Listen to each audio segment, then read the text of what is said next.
members of the Cabinet, members of the Congress, members of the Diplomatic Corps, all of our distinguished guests here in the East Room, and my fellow Americans.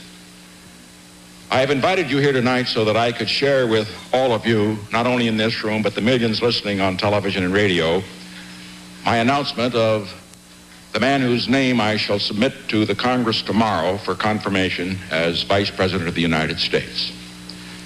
I shall ask the Congress tonight, and also when I submit the name tomorrow, to act as expeditiously as possible on this nomination because of the great challenges we face at home and abroad today. We live at a time in which we face great dangers, but also a time of very great opportunities. We can be thankful tonight that for the first time in 12 years, the United States is at peace with every nation of the world. We can also be thankful that we are in the midst of a rising expansion of our economy in which more Americans have better jobs at higher wages than at any time in the history of our country. But also on the other side, we have to recognize the fact that the peace that we have worked so hard to build not only for ourselves but for all the world is now threatened because of a new outbreak of war in the Mideast. And also, we must recognize the fact that the prosperity that we seek is plagued by an inflation which is a burden on the family budget of millions of Americans. This is a time, therefore, that we need strong and effective leadership, because the hope of the world for peace lies with the leadership that we have here in the United States of America. And our ability to build a new prosperity in this country, a prosperity without war and without inflation, lies in the need for strong leadership in the United States of America. Never in our history has the world more needed a strong America, a united America, with both the power and the will to act in the spirit that made this a great country and that has kept it a free country. And that is why, at this particular time, it is vital that we turn away from the obsessions of the past and turn to the great challenges of the future. This is a time for a new beginning for America.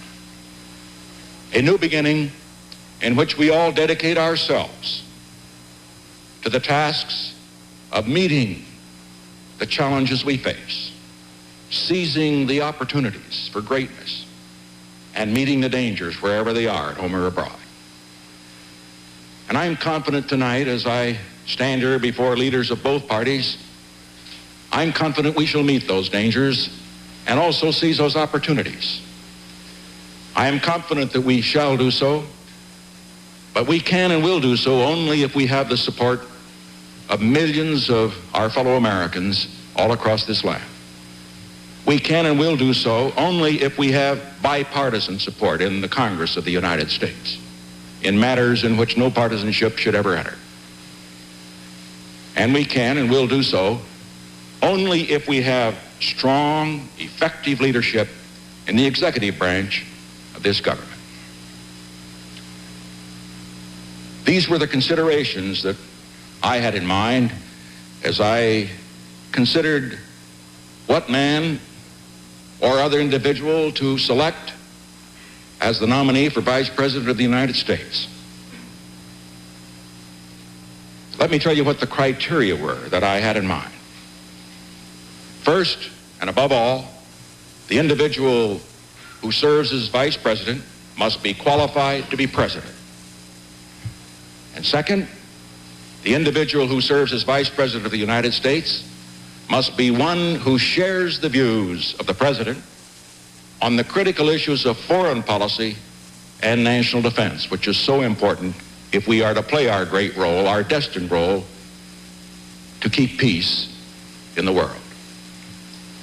And third, at this particular time when we have the executive in the hands of one party and the Congress controlled by another party, it is vital that the Vice President of the United States be an individual who can work with members of both parties in the Congress in getting approval for those programs of the administration which we consider are vital for the national interest.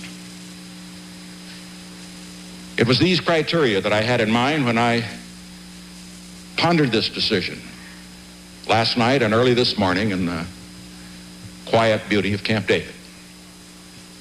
And the man I have selected meets those three criteria. First, he is a man who has served for 25 years in the House of Representatives with great distinction.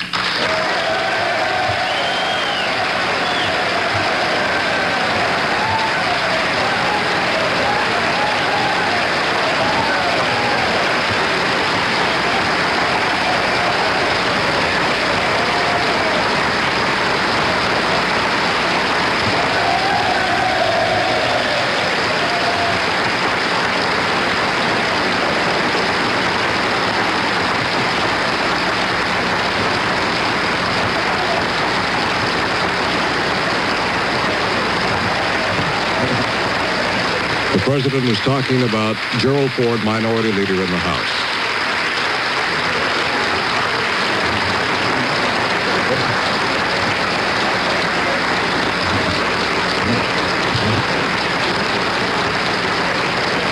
Ladies and gentlemen, please don't be premature. There are several here who served 25 years in the House of Representatives.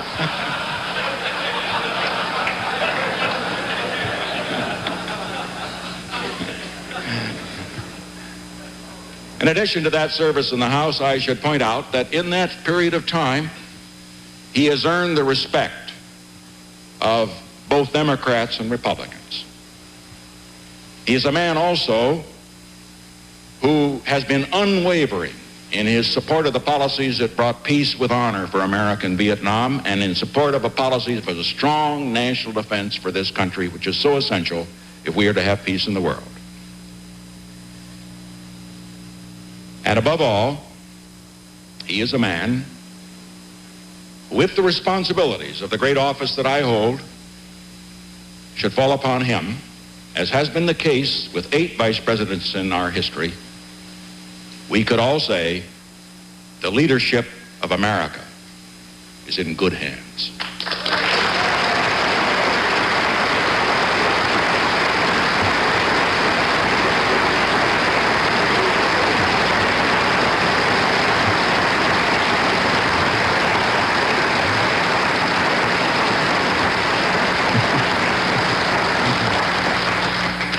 Our distinguished guests and my fellow Americans, I proudly present to you the man whose name I will submit to the Congress of the United States for confirmation as the Vice President of the United States, Congressman Gerald Ford of Michigan.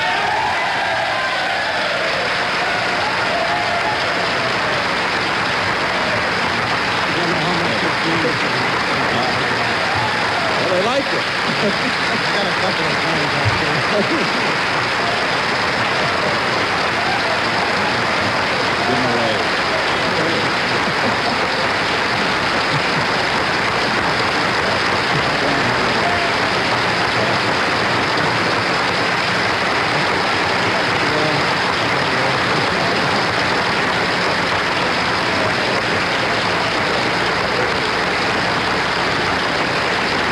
Drop Teddy down here, too. Yeah. Ladies and gentlemen, Congressman Ford knows the rules that since he now has to be confirmed by both houses, his remarks will be very brief.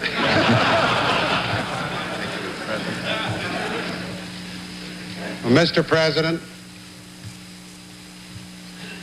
I'm deeply honored, and I'm extremely grateful, and I'm terribly humble.